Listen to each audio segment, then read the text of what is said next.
I remember the silence. Not the kind that comforts, but the kind that hollows you out from the inside. 3 coffins. 3 lives I loved more than my own. My husband, my 2 children. And the phone call that should have broken my parents' hearts. Instead, my father's voice came back flat. Today is your brother's birthday. We can't come. That sentence carved itself into me. Not the car accident, not the smell of burning rubber, not the endless hours of identifying their bodies. No. What destroyed me was my parents choosing cake and candles over dirt and death. That was the moment I stopped being a daughter. I grew up believing family was everything. I was the quiet one, the obedient one. My brother, the golden child. Every achievement of his was paraded, while mine was background noise.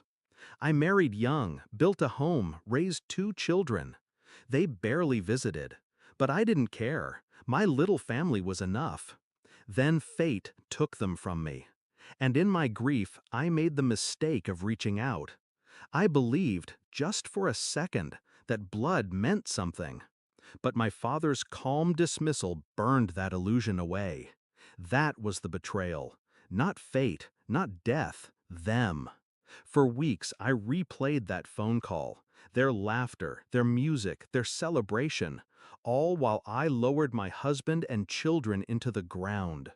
I didn't cry when the house grew silent. I didn't cry when I packed away toys that would never be touched again. I didn't cry when I opened the wardrobe and pressed my face to his shirts. Grief didn't kill me. Their betrayal did. And so I decided I would kill what they valued most. Not with a gun, not with blood, with silence, with absence, with a single headline that would make them choke. The planning began small. I closed the curtains and disappeared from their world. I didn't answer calls, didn't attend gatherings. I became a ghost in plain sight. But behind closed doors, I was working. My husband had left me everything: insurance, savings, investments, enough to disappear, to build a new life where their names meant nothing. I sold the house quietly, liquidated assets slowly, each transaction clean, invisible. I crafted new documents, a new identity waiting like a second skin. And then I wrote the letter. It wasn't long, just a page. My handwriting steady, my words final. I told them I couldn't live with the grief. That their absence at the funeral confirmed what I always feared. That I never mattered. That my life had ended with my family's. At the bottom, I wrote one sentence. By the time you read this, I'll be gone. 6 months later, they woke up to a headline. Widow of local tragedy found dead in apparent suicide. My name, my photograph, my story. The police found the letter on my empty desk. They found an empty bottle of pills. They found ashes in the fireplace. Burned clothes, burned journals, burned everything that tied me to the woman they used to know. But they didn't find a body, because there wasn't one. I was already gone. I imagined my father reading it at the breakfast table, the words sticking like shards in his throat.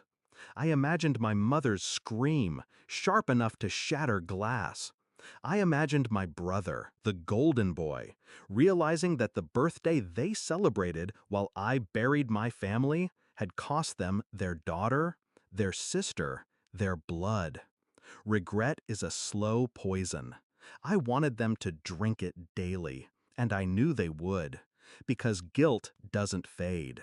Meanwhile, I was reborn.